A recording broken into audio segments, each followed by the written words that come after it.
नटराज। भारतीय दर्शन की एक संपूर्ण व समग्र झलक आपको नटराज की मूर्ति में मिल जाएगी। यदि किसी को भारतीय संस्कृति समझना है तो उन्हें नटराज की मूर्ति को समझना ही होगा। आइए हम लोग समझते हैं कि देखिए, ये आपको जो डमरू दिख रहा है, डमरू किसका प्रतीक है? ध्वनि का। और ध्वनि किसका प्रतीक है? तो देखिए, ध्वनि से आशय होता है ज्ञान, ध्वनि से आशय होता है ज्ञान का। अब आप कहोगे ये कैसे? तो आप जो भी ज्ञान लेते हो या आपको कोई टीचर समझाता है तो कैसे लेते हो ज्ञान? ध्वनि के ही माध्यम से तो लेते हो। या किसी को जब आप समझाते हो, ज्ञान देते हो, तो क्या करते हो? ध्वनि का ही तो प्रयोग करते हो। पहले लोगों को वेद कंठस्थ रहते थे, अर्थात वेदों का ज्ञान ध्वनि के माध्यम से रहता था, ध्वनि के रूप में रहता था। तो ज्ञान और ध्वनि क्या है? समान है। समझ आई बात? का खा गा घा चा छा जा झा, ये सब ध्वनि ही है। अर्थात ज्ञान और ध्वनि में संबंध है। ये बात तो क्लियर हो गया। अब ज्ञान से क्या होता है? ज्ञान से होता है सृजन। भाई, यदि आपको मान लीजिए कुछ बनाने का मन है, हवाई जहाज, रॉकेट, तो सबसे पहले तो आपको उसका ज्ञान होना चाहिए ना। यदि आपको ज्ञान नहीं होगा रॉकेट बनाने का तो रॉकेट नहीं बना पाओगे ना। तो बिना ज्ञान के सृजन नहीं हो सकता, अब बिना ध्वनि के ज्ञान नहीं हो सकता। तो कहने का मतलब ये हाथ जो है वो सृजन का प्रतीक है, अर्थात निर्माण का प्रतीक है। वहीं दूसरी तरफ चले आओ, अग्नि। अग्नि किसका प्रतीक है? विनाश का।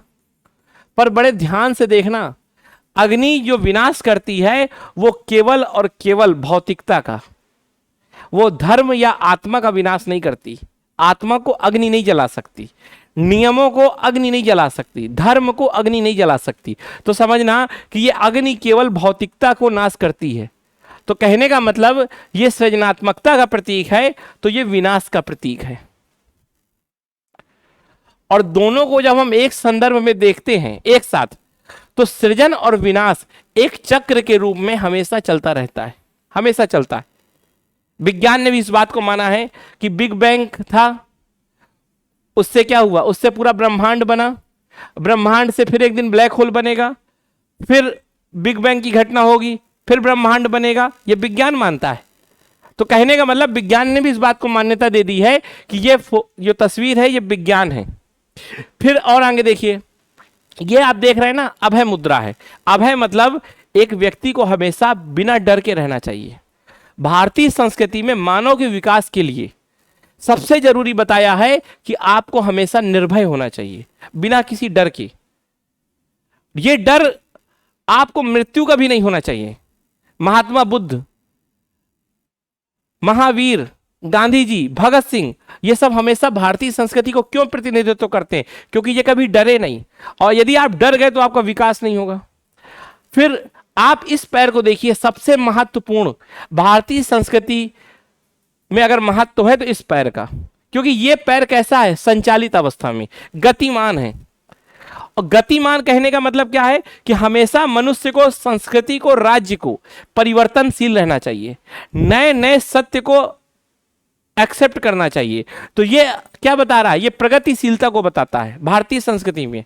और आप देखिए, भारतीय संस्कृति कभी ठहरी नहीं हुई, हमेशा चलती गई है, परिवर्तन करती गई है, इसीलिए हमेशा पवित्र रही। विश्व की सारी संस्कृतियां खत्म हो गई, पर भारतीय संस्कृति क्यों नहीं खत्म हुई? क्योंकि समय के साथ अपने आप को बदलती गई है। जैसे तालाब खत्म हो जाते हैं पर नदी नहीं, क्योंकि नदी हमेशा परिवर्तित होती रहती है, साफ करती रहती है खुद को। और दूसरा देखिए आप इस पैर को, ये पैर एक राक्षस को दबाए। तो कहने का मतलब कि संस्कृति को या मानव को कैसा होना चाहिए? हमेशा अपने अज्ञान को दबाए रखना चाहिए। यह अज्ञान का प्रतीक है। तो अब आपको समझ में आ गया कि कितनी महत्वपूर्ण है यह तस्वीर।